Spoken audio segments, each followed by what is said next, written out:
మీ business ఏదైనా మీ ఊర్లో promotion చేయాలంటే అది సుమన్ టీవీతోనే సాధ్యం. ఇప్పుడే సంప్రదించండి.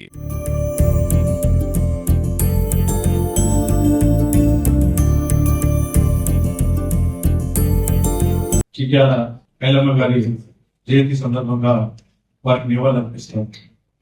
ముఖ్యంగా ఆ రోజున మనందరికీ తెలుసు, మన యొక్క తండ్రులు తాతలు మనకు కథలుగా చెప్తాం.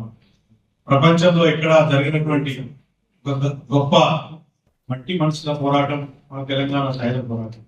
ఆ తెలంగాణ సాయుధ పోరాట పరిస్థితులు ఏ రకంగా ఉన్నాయో మనందరికీ తెలుసు. ఆ రోజుల్లో నిజాం నిరంకుశ పరిపాలన, భూస్వాములు, దేశముఖులు, పెద్దందారుల యొక్క ఆగడాలు అనేక రకాలుగా మరి ఒక రకమైనటువంటి అవమానాలతోటి ఉన్నటువంటి సమాజంలో చైతన్యం తీసుకురావడం కోసం ఆ రోజుల్లో రావి నారాయణ రెడ్డి, అబ్దుల్ మొయినుద్దీన్, బద్దం ఎల్లారెడ్డి వారు సాయుధ పోరాటం పిలిపించిన సందర్భంగా అక్కడ మట్టి మనుషులే ఒక చరిత్ర రాసుకున్నారు. అందులో చాకలి ఐలమ్మ ఒక ధీరోదాత్తమైనటువంటి చరిత్రను సమాజం ఆ రోజు బతుకమ్మ ఆడిన, లేదా మన పంట పొలాల్లో పండించిన పంట కానీ, లేదా మనము వాళ్ళ ఇంటి ముందు నుంచి వెళ్ళినా కూడా తాటికమ్మలు పెట్టుకొని ముందు నుంచి నడుచుకుని పోయేటువంటి ఒక దయనీయమైన అమానవీయమైన పరిస్థితి ఆ రోజుల్లో ఉన్నది.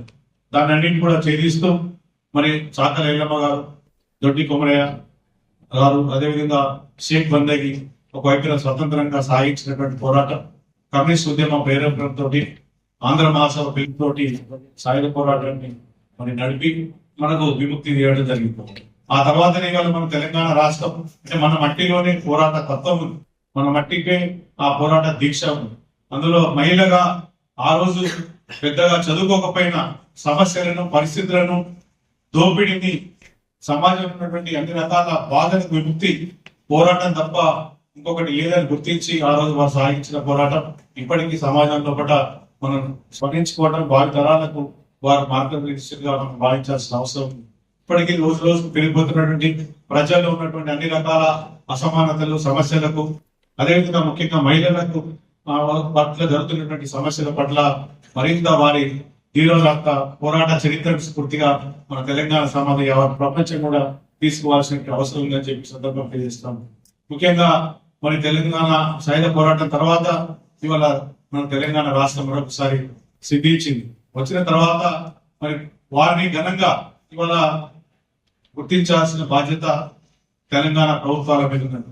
ఇవాళ జయంతి కానీ, వర్ధంతి కానీ, ఇతర కార్యక్రమాలు అధికారికంగా నిర్వహిస్తా ఉన్నాం. మొన్న సెప్టెంబర్ 15 కూడా మన అధికారికంగా నిర్వహించినప్పటికీ ఇంకా వీళ్ళ యొక్క పాఠ్య పుస్తకాలు తెలంగాణ పోరాట యోధుల చరిత్ర లేదు. అందులో చాకలి ఐలమ్మ గారు కానీ మిగతా యోధుల యొక్క చరిత్ర నిక్షిప్తం చేసి భావి తరాలకు అందజేయాల్సిన బాధ్యత ప్రభుత్వం మీద, పాలకుల మీద ఉంది. అందుకోసం ఇవాళ మహబూబాబాద్ జిల్లా కేంద్రంలో మన మిత్రులు ఉపనేత గారు, శ్రీనివాస్ గారు, మన గోపాల్ గారు, ఇక్కడ అందరూ కూడా వచ్చి మన మహబూబాబాద్ జిల్లా కేంద్రం పోరాటాలకు పురిటిగడ్డ ఈ ప్రాంతంలో మరి మనం ఒక విగ్రహాన్ని ఏర్పాటు చేసుకొని నా స్ఫూర్తితోటి మన యొక్క జీవితాలలో మరింత చైతన్యవంతం వచ్చి మెరుగైనటువంటి ఒక జీవనం కొనసాగించడం కోసం నిరంతరం మనకు స్ఫూర్తిగా ఉండాలి అని చెప్పి వారు అన్నప్పుడు అది ఖచ్చితంగా మా మున్సిపాలిటీ పాలక మండలి నుంచి మేము ఖచ్చితంగా 100% మేము ప్రపంచంగా అది ఆమె రాసుకున్నటువంటి చరిత్రకు మేము చేసేటువంటి చిన్న ఒక తోడ్పాటు అని చెప్పి చెప్పడం జరిగింది.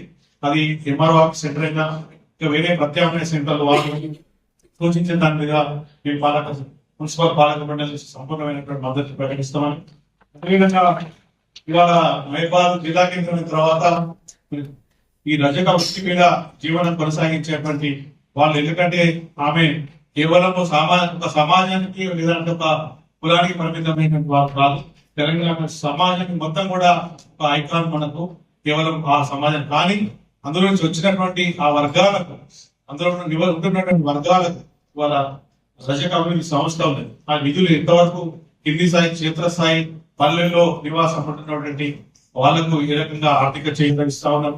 ఇవాళ దోపిఘాట్ల నిర్వహణ కానీ, లేదా ఇంకా ఇతర రకాల రుణాలు కానీ, లేదా వాళ్ళ ల్యాండ్ షాప్ సంబంధించిన వృత్తిలో కూడా మెరుగుపడే విధంగా, అంతేకాకుండా ఆర్థికంగా, రాజకీయంగా కూడా అవకాశాలు ఆ సమాజానికి అందినప్పుడే చాకలేదమ్మకు ఘనమైన నివాళిగా ఈ సందర్భంగా నేను భావిస్తా ఉన్నాను.